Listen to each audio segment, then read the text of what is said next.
Lately, it is the legal problems, charges he was involved in a Southland murder, that have taken the spotlight. You'd think you know Snoop Dogg, the jokes, and the smooth uncle who turned gangster rap into daytime TV charm.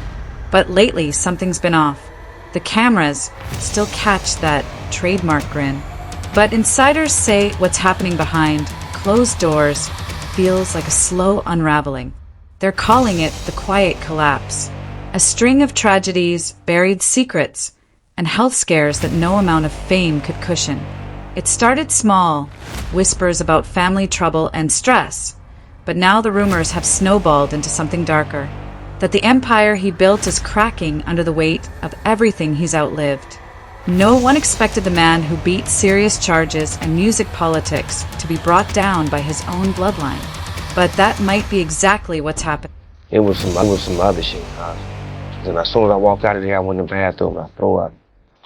Just laid on the floor for 30 minutes. His mama came in there and cleaned me up. You wake up today, and the chatter isn't about his classic hits or his coaching gig on that singing show. It's about his daughter Corey's health scare. Fresh in the public, eye like a bruise that refused to heal. In January of 2024, she publicly revealed she had suffered a severe stroke at just 24 years old. We can barely wrap our heads around it. We really can't because we're conditioned to see celebrities as these larger-than-life beings, immune to the fragility that ordinary people deal with. But here, she was on her Instagram stories. Tears, fear, disbelief. I'm only 24. What did I do in my past to deserve all of this? She asked the world in real time. And we all felt that sting because who among us wouldn't recoil at a parent having to witness that? Then before that could even settle, weeks turned into months.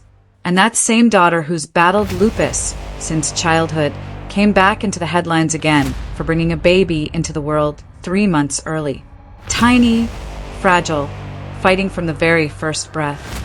That's the story people are rallying around now. And we're left wondering how a family can take hits like this back to back.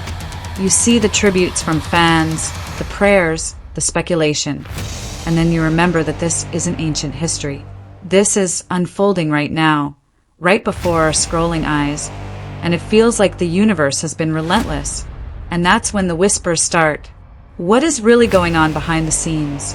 Why does surviving seem to cost so much? It's only happening in Long Beach right now as far as me doing something for the community because that's where my heart lies at as far as straightening out my own neighborhood before I go elsewhere. And here's where it gets messy, because you can't talk about Snoop's present without tossing in the weight of everything he's outlived.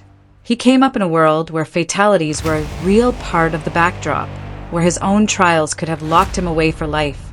In the mid-90s, he stood in a Los Angeles courtroom facing a first-degree charge after a shooting incident that nearly ended his career before it began. The whole world was watching, the jury was out, and what could have been the end became somehow just another chapter in a story we all thought we knew. After that ordeal, he changed his tone, his music, and his outlook. Went from glorifying the chaos to trying to rise above it. But even as he shifted, the world around him didn't stop crashing into tragedy. We can't forget that his close friend and collaborator Shakur was struck down in Vegas, one of the central figures of hip-hop who should have been around to tell more stories, to watch this whole narrative play out. We remember the loss of Biggie, the escalation of the coast tensions, and how Snoop was in the thick of it all, nervously navigating alliances, loyalties, and the possibility that any misstep could cost him everything. But back then, it felt like ancient history. Grainy footage, old interviews, lessons wrapped in hindsight. Now it feels eerily connected to today's pain. Like those early brushes with irrevocable loss forged something in him that we didn't see until much later. It's not just that he survived. It's what surviving did to him. And the pattern didn't stop with the legends from back then. As my wife it bled into his own bloodline. Many times his where I've oldest been at son, my lowest, Cord, she's always been welcomed a strong son to named get me back Kai up in to like, 2019. and And the world watched as the baby lived only 10 days before passing away. We remember seeing the tributes, the black and white photos, the soft, agonizing words from family. That wasn't a distant celebrity story. That was personal. It's one thing to mourn icons like Pac and Biggie, public figures with global grief, and another to watch your progeny slip through the cracks of this world too soon. And the internet still brings that up. It circles back to it over and over like we're trying to make sense of a pattern that feels too cruel to be coincidence. These aren't just footnotes in a legacy.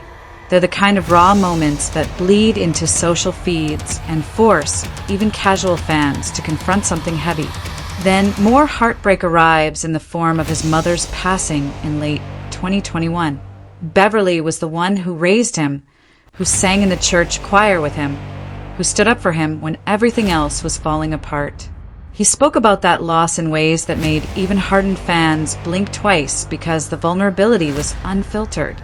Videos of him at her graveside, tears flowing. It made us realize that for all the persona and all the bravado, this is still a man with a heart, and a very fragile one at that. 3. Because he wasn't talking just to be talking. I felt he was also coming straight because there was a big war behind it. A war that they lost. I think it was a war that destroyed their neighborhood. Insiders say that Snoop's marriage to Shantae Breeze, his high school sweetheart and business partner, has been one of the anchors through all of this. But that anchor has swung between rock and tempest more times than most people realize. We've all seen the glossy anniversary photos and the sweet statements about loyalty and partnership.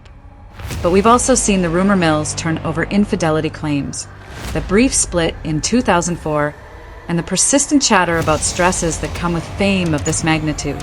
People close to the couple insisted that they've worked through every rough patch and that Shantae's role as his manager has been a stabilizing force. But there's no denying that their private life has become a topic of public fascination. The whispers about what's been forgiven, what's been buried, and what's still smoldering under the surface are as constant as the applause he gets on stage. And here's the part that most people outside the inner circle aren't talking about loud enough. Surviving the streets and surviving fame are only part of the battle. The real battle is surviving the emotional toll of watching so many close to you suffer or vanish. From his half-brother, who is not just family but a business partner, passing suddenly in his mid-40s, to the daily reminders of his daughter's autoimmune condition that has shaped her life since early childhood. Snoop has been navigating storms that would break almost anyone else. Industry sources say that even as he smiles for brand deals and headlines, there are nights where he's up in the middle of the night wrestling with guilt, with what-ifs, with a nagging feeling that every blessing might be balanced by a price nobody ever warned him about. We see the public persona, the calm, the jokes, the multi-million deals, and we forget the type of internal where they can accumulate faster than financial success. If you add all that type of stuff up, and you'll see how the industry been built on the secret room. But let's talk about the buzz that really has people leaning in right now. The resurfacing of old beefs and fresh legal clouds make us wonder whether the ghosts of the 90s are finally catching up. A lawsuit has been filed alleging serious misconduct from years ago. And while his team has forcefully denied the claims, calling them opportunistic and defamatory, the fact that these allegations are out there right as he's prepping high-profile performances adds a whole new layer of tension. We're not here to spread unverified rumors as facts, but we also can't ignore that this moment feels like a pressure cooker, blending past controversies with present accusations in a way that puts him squarely in the glare of public scrutiny. Once again, the response from representatives calls the claims disgraceful and, in some cases, staged. And that counter-narrative is part of the story, too, because it puts fans and critics on opposite ends, each convinced of a different truth. And that's where the rumor mill thrives in the tension between what's been alleged and what's been denied, between the documented history and the gossip that fills the gaps. If you look at it, they committed fraud. I didn't lose my cool by doing anything wrong. Then there's the ongoing tension with Suge Knight, an old rival whose recent claims about Snoop's alleged involvement in Shocker's tragic shooting have reignited conversations that many thought were long buried. Snoop's dismissive comeback, writing in comments that Shu just won't stop talking and insinuating it's all noise driven by resentment, feels like 2025's version of the old West Coast, East Coast clash, but updated for social media scraps instead of wax records. And we can't pretend that this doesn't matter, even if it never leads anywhere tangible. It feeds into a narrative of unresolved conflicts, of old wounds that don't heal neatly. People are sharing clips, dissecting what was said, Frost said, and Ming it as either baseless said and a baseless indetta, or smokia, baseless smokiak screen for deeper truths. It's chaotic and strangely compelling. Exactly the sort of thing that makes the average viewer sit up and wonder what's actually happening behind closed doors. But here's the twist that we didn't see coming and that nobody's ready for. Surviving all of that smoke, the trials, the losses, the legal storms, the public jabs, doesn't TT make you untouchable. It only makes your next stumble, your next revelation, your next emotional blow hit harder. And right now, as he navigates family health battles, resurfacing rivalries, legal allegations, and the relentless pressure of legacy maintenance, it feels as if the story isn't winding down. It's accelerating. We're watching history and rumor collide in real time, and the sense that something even bigger is about to drop, something that could reshape how we see him forever, keeps buzzing under the surface, like a storm you can feel before the first thunderclap hits. If Snoop Dogg saying he owns Death Row is no different than me saying Tupac was alive because I had the unreleased Tupac music. It ain't no different, bro. we kept thinking about how Snoop Dogg seemed too calm lately, too untouchable, like a man who had already outlived the worst of his story. But then the silence started to sound suspicious. Behind all the cooking shows, game shows, and carefully managed interviews, something doesn't quite add up. People close to him keep saying he's protecting his peace. But insiders whisper that what he's really doing is managing secrets, old debts, quiet payoffs, made dozen payoffs, and be even ghosts from the death row days that never actually got buried. Every few months, another piece of his past claws its way back to the surface. And every time, Snoop either smiles through it or disappears for a while. The pattern is too clean to be random. It's almost like he's playing defense against a storm that never stops circling. We all remember how untouchable that death row crown used to look. The gold, the cars, the fear. But that empire wasn't just built on music. It was built on loyalty, favors, and the kind of business that left people owing more than money. When Snoop bought Death Row back in 2022, the move was celebrated as poetic justice. The student became the master. The label that once nearly destroyed him no payoffs, and him is sitting under his name. But we heard that deal came with strings attached. Some of the original contracts were still disputed, and a few insiders claimed there were unresolved royalties from the 90s that never really went away. If true, that would mean Snoop didn't just buy the brand, him isbrand. He inherited its ghosts. And when you look at how the old crew keeps popping back up, from Suge Knight's interviews to old Death Row associates suddenly telling stories again, it feels less like coincidence and more like unfinished business. Your wife's been by you for she's your high school sweetheart. Never leave home without it. Yeah, that's right. But how has she kind of taken you on this journey? Tell us about her. I think my wife has been my best friend for a couple of reasons. One is that she always understood who I was and who I needed to become. Just a few weeks ago, Shijbrand, Knight started talking again from behind bars, and this time the target was Snoop. He dropped one of his usual bombshells, suggesting that Snoop had ties to the night Shakur was attacked. The claim sounded wild at first. Old beef, old bitterness. But Chug doubled down, saying that Snoop had people trying to bail out Dwayne Keefe D. Davis, the same man now accused of knowing too much about Shocker's case. If that's true, it's not just gossip. It's potentially a strategic move to keep the wrong man from talking. Snoop fired back online, brushing Shug off as jealous, even mocking him for still running his mouth. But the fact that he responded at all tells us the hit landed somewhere close. We've seen him ignore hundreds of stories before, but not this one. Something about that accusation got under his skin. And it's not just Suge who's been stirring things up. There's a lawsuit still lingering from a woman identified only as Jane Doe, accusing Snoop and his associate, Bishop Don Magic Wand, of serious misconduct after concert back in 2013. That story hit hard right before one of the biggest stages of his life, the Super Bowl halftime show. And even though Snoop's team called it a shakedown scheme, the details were ugly. She claimed he cornered her during a taping of his Double G News network and forced a situation no one could call consensual. His legal team swatted it away fast, calling it baseless, but the timing was suspicious. It showed up days before he performed for millions.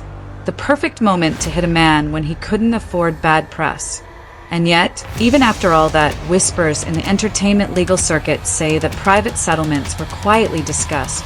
If that's true, then not everything was as clean as the press release made it sound. When you get to be the age that we are, and you get to become as successful as we are, you have to start doing some things that matter for the future. Really?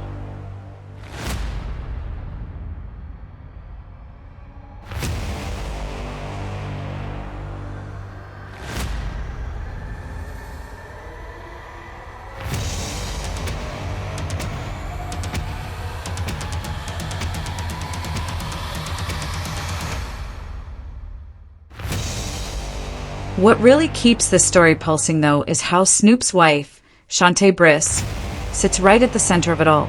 She's not just the woman who stood by him since high school. She's his manager now, the final approval on every contract, endorsement, and public statement. She's the one who turned the chaos of his past into an empire that could print money.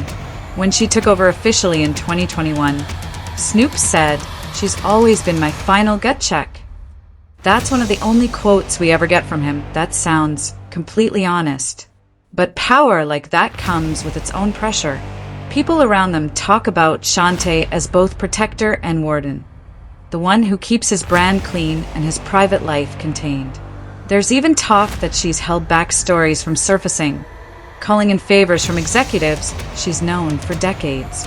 And honestly, when you look at how few of his scandals ever make it past a week in the headlines, it's hard not to believe she's the reason. Every time the public calls her the boss lady, it sounds like a compliment. But some of the insiders we've spoken to describe her more like a crisis manager. She's the one who handled the cheating rumors when that YouTube personality, Selena Powell, tried to claim she had proof of an affair. She's the one who pushed through his 2004 divorce papers and then turned the reconciliation into a TV-worthy love story. She's the one who pivoted him from gangster rap to family-friendly icon. The line between wife and brand executive blurred a long time ago. Some say Shantae stayed because she loves him. Others say she stayed because she knew too much to ever really leave. Either way, their partnership feels less like romance now and more like survival. And yet, every time we think Snoop's past has finally stopped haunting him, something new crawls out. 1 month, he's grieving old friends from the Outlaws crew, like young Noble, whose passing reopened all those old death row memories. Next, Suge Knight's name is back in headlines, talking from prison about who did what in 1996. Then, when it all starts to fade, a new lawsuit, a leaked DM exchange, or a resurfaced video clip appears through the feed like a glitch in the image of perfection. It's like the universe keeps reminding him that nobody outruns their own legend. The contrast is almost cinematic. The same man who built a wellness brand with his daughter is now quietly defending his name from decades-old accusations. 1 minute, he's doing interviews about love and loyalty. The next, his name pops up in court filings or cryptic social media posts. We can't tell if it's the price of fame, the weight of power, or just karma coming full circle. Because when you've lived as long and loud as Snoop Dogg, there's no such thing as a clean history. Every deal, every favor, every silence has a cost. And lately, the people who helped him climb are starting to sound like they want their cut back. Really hits different is how calm he seems about it all. Maybe it's discipline, maybe it's fear. But it's eerie how unbothered he looks when chaos erupts. When the accusations fly, he doesn't fight. He just posts a cryptic message, usually a quote about loyalty, a picture of his family, maybe a gospel lyric, and then moves on. Fans think it's wisdom. Insiders say it's damage control. Because at this level, silence isn't peace, it's strategy. And every compost might be hiding a panic call behind the scenes. We've heard that at least 2 major networks shelved projects involving Snoop this year over creative differences, which is Hollywood speak for something got messy. There's one more detail people keep overlooking. When Snoop bought Death Row, the move didn't just give him nostalgia. It gave him control over a library of music that still carries unsettled ownership questions, especially around Shocker's catalog. The timing of Shug's latest accusations, right after the Diddy documentary blew up on Netflix, isn't lost on anyone. Shug sees how 50 Cent used Diddy scandals to make a documentary empire, and now he's trying to drag Snoop into the same spotlight. It's almost poetic. One mogul locked up, another thriving, both haunted by the same ghost. The difference is that Snoop knows how to play the long game. He's been mastering that smile for 30 years. The irony is, for all the money, fame, and family branding, Snoop's story keeps circling back to loyalty. Who gave it? Who lost it? And who's still waiting for it to be repaid? We keep wondering if that's the real cost of his peace. Not the lawsuits, not the rumors, but the silence of the people who were once louder than him. Maybe that's why every tragedy in his family hit so hard. Because it's the only part of his life that isn't calculated. When his daughter landed in the hospital and when his brother passed unexpectedly, the mask cracked. We saw the man underneath, tired, scared, but still holding it together because falling apart in public isn't an option anymore. And that's the question we can't shake. Is this what surviving looks like? A man who built an empire just to spend the rest of his life defending it? Every blessing comes with a receipt. And it feels like Snoop's bill is still being totaled. Maybe that's why he stays working, smiling, posting, and performing. Because if he ever stopped, all the noise he's been keeping quiet might finally break loose. So, what do you think? Has Snoop really escaped the curse of Death Row? Or is he still paying for it one secret at a time? Drop your thoughts below, and as always, stay tuned. The story isn't over yet.